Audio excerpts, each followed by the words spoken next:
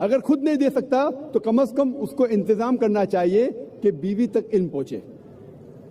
اور صحیح بخاری میں کئی حدیث ہے، جب پڑھتے صحیح بخاری باب نمبر 36 حدیث نمبر 101 میں کہا گیا ہے کہ عورتیں اللہ کے رسول کے پاس آ کے کہتی ہے کہ ہمیشہ آپ مردوں سے گھرے ہوئے ہیں، آپ خصوصاً عورتوں کو خطاب کیوں نہیں کرتے؟ اور اللہ کے رسول نے کہا ٹھیک ہے.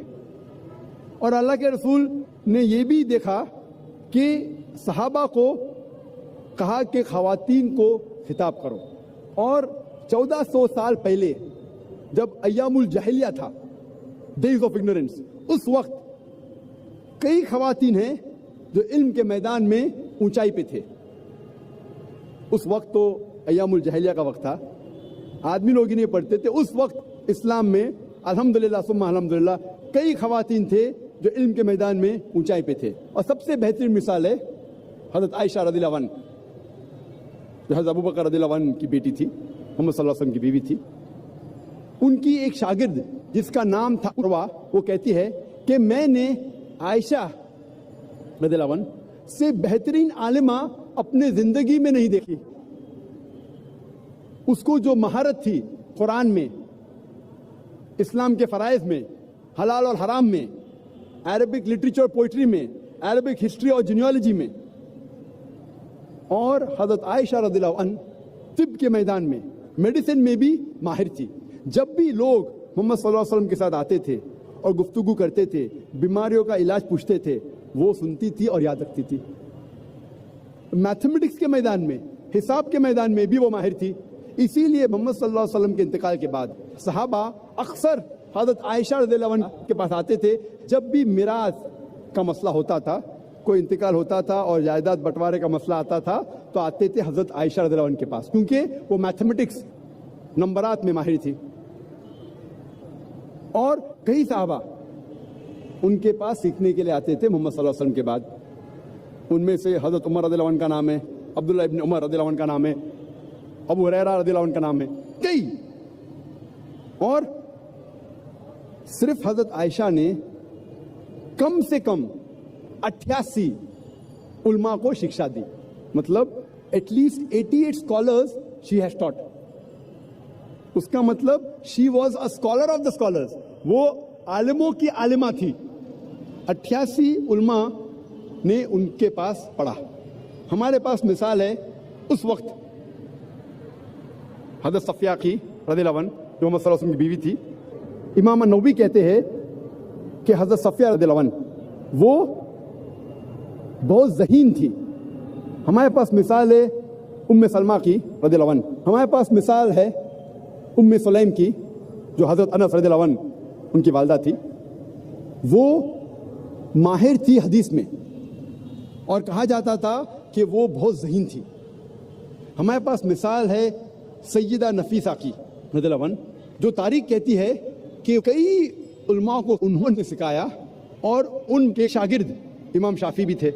ہمارے پاس مثال ہے ام دردہ کی رضی اللہ عنہ، جو ابو دردہ رضی اللہ عنہ کی بیوی تھی. اور امام بخاری اپنے صحیح میں کہتے ہیں کہ وہ حدیث میں ماہر تھی. کئی مثال ہے. آپ سوچ سکتے ایام الجاہلیہ کے وقت کئی خواتین تھے جو علم کے میدان میں ماہر تھے.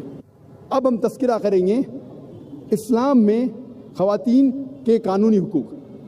اسلام میں قانونی اعتبار سے مرد اور عورت برابر ہے.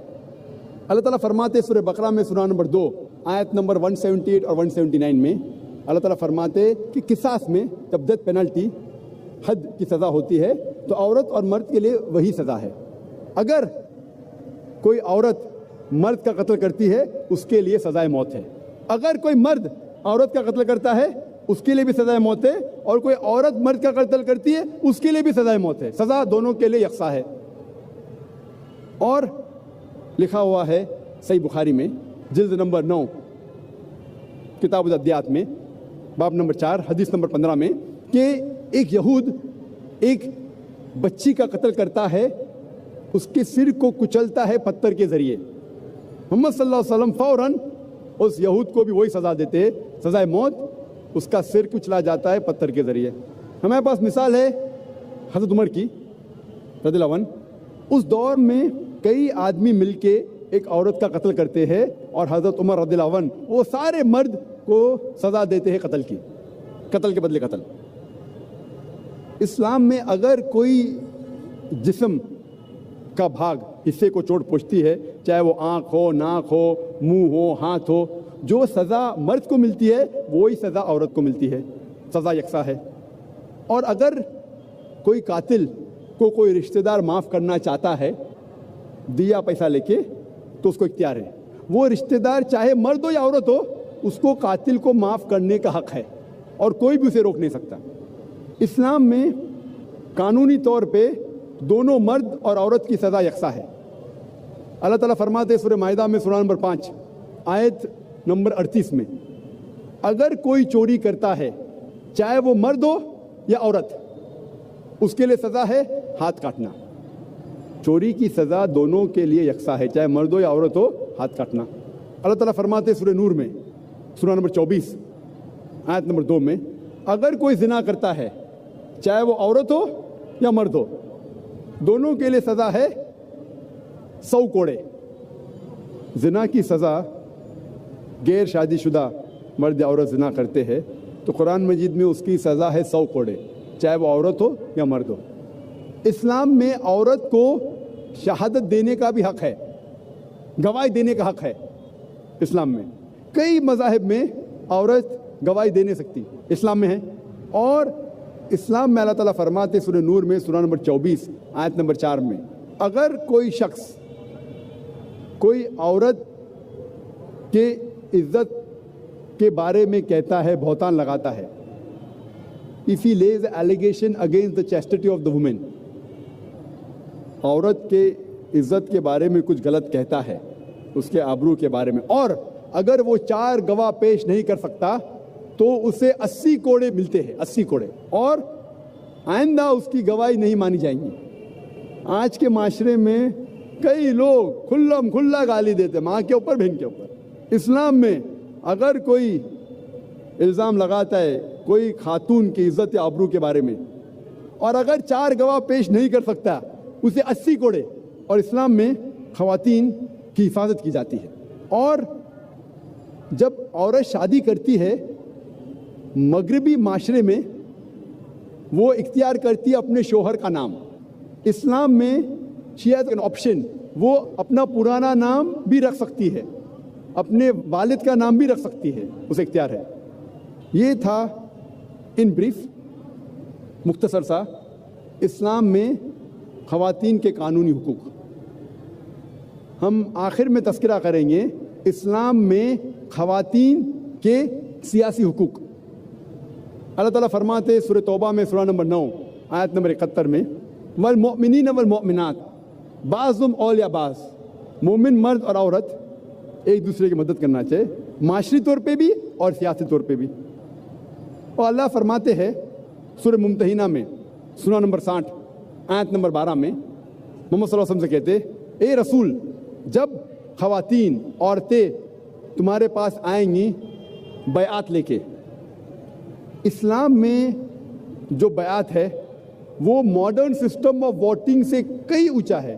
ماڈرن سسٹم آف ووٹنگ میں ووٹ کرتے ہیں اسٹیٹس مین کو ٹو رن دا اسٹیٹ، وہ چنتے ہیں ملک کے لیے حکومت کرنے کے لیے. اسلام میں جب خواتین محمد صلی اللہ علیہ وسلم سے بیعت لیتی ہے، نہ ہی وہ مانتی ہے کہ محمد صلی اللہ علیہ وسلم اللہ کے رسول تھے، وہ یہ بھی مانتے ہیں کہ ہی واز اے اسٹیٹس مین، پولیٹیکلی سیاسی طور پہ وہ صدر تھے، امیر تھے. تو اسلام میں خواتین کو بھی ووٹ کرنے کی اجازت ہے. اور ایک واقعہ ہے جس میں حضرت عمر رضی اللہ عنہ وہ مسجد میں سوچ رہے تھے صحابہ کے ساتھ کہ وہ مہر کی حد طے کرنا چاہیے. خواتین کافی مہر پوچھ رہی تھی، حد طے کرنا چاہتا تھا. اور یہ حدیث ہے، کچھ لوگ کہتے ہیں ضعیف ہے لیکن اکثر علماء کہتے ہیں کہ صحیح حدیث ہے. اس وقت جب حضرت عمر رضی اللہ عنہ کہتے ہیں کہ مہر کی حد ہونی چاہیے، ایک عام خاتون مسجد کے پیچھے حصے سے اعتراض کرتی ہے اور کہتی ہے جب اللہ تعالیٰ نے حد نہیں طے کی قرآن میں لکھا ہے سورہ نساء میں سورہ نمبر 4 آیت نمبر 20 اور 21 میں، کیا آپ سونے کا پہاڑ بھی دے سکتے مہر میں؟ جب اللہ تعالیٰ نے حد نہیں طے کی تو عمر رضی اللہ عنہ کون ہوتے حد طے کرنے کے لیے؟ حضرت عمر رضی اللہ عنہ کہتے عمر غلط ہے اور ایک خاتون صحیح ہے. انگلش میں کہیں گے she took an objection to the breach of constitution، یعنی اس خاتون نے اعتراض کی کہ خلیفہ نے قانون توڑا، ہمارا کانسٹیٹیوشن، ہمارا قانون قرآن. اس کا مطلب یہ ہے کہ خاتون also can take an objection, even a woman can take an objection for breach of constitution. اور ہمارے پاس مثال ہے صحیح بخاری میں کئی حدیث ہے جو جنگ کے میدان میں بھی خواتین نے حصہ لیا، سپاہی لوگ کو پانی دیا، فرسٹ ایڈ دیا.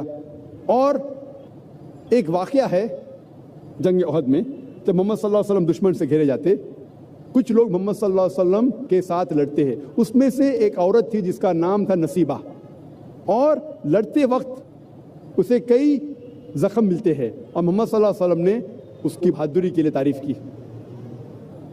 یہ تھا ان بریف مختصر سا خواتین کے حقوق اسلام میں. جیسا میں نے کہا تھا اسلام میں عورت اور مرد کا درجہ برابر ہے، پر برابر درجہ مطلب یہ نہیں کہ مرد اور عورت ہو بہو یکساں ہے. کچھ معاملات میں مرد کا درجہ تھوڑا بلند ہے، کچھ معاملات میں خواتین کا درجہ بلند ہے، لیکن کلی طور پہ مرد اور عورت برابر ہے. آپ کو ایک مثال پیش کروں میں. مثال کے طور پہ ایک ایگزامینیشن میں، ایک امتحان میں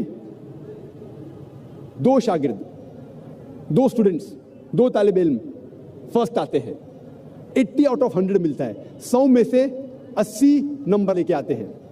جب ہم تحقیق کرتے ہیں ان کے آنسر شیٹ کا، ان کے جواب کا، ہمیں پتہ لگتا ہے کہ 10 سوال کے 10 جواب رہتے، ہر جواب کے 10 نمبر رہتے ہیں. سوال نمبر 1 کے جواب میں اسٹوڈنٹ اے کو 10 میں سے 9 نمبر ملتے ہیں، اسٹوڈنٹ بی کو 10 میں سے 7 نمبر ملتے ہیں. اس کا مطلب جواب نمبر 1 میں اسٹوڈنٹ اے کا درجہ بی سے زیادہ ہے. سوال نمبر 2 کے جواب میں اسٹوڈنٹ بی کو 10 میں سے 9 ملتا ہے اور اسٹوڈنٹ اے کو 10 میں سے 7 ملتا ہے.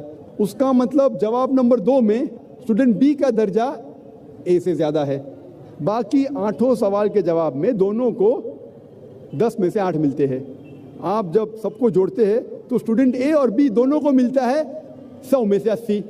کلی طور پہ دونوں برابر ہے، لیکن جواب نمبر 1 میں اے کا درجہ اونچا ہے، جواب نمبر 2 میں بی کا درجہ اونچا ہے. اسی طریقے سے اسلام میں کچھ معاملات میں مرد کا درجہ اونچا ہے، کچھ معاملات میں خواتین کا، لیکن کلی طور پہ مرد اور عورت برابر ہے.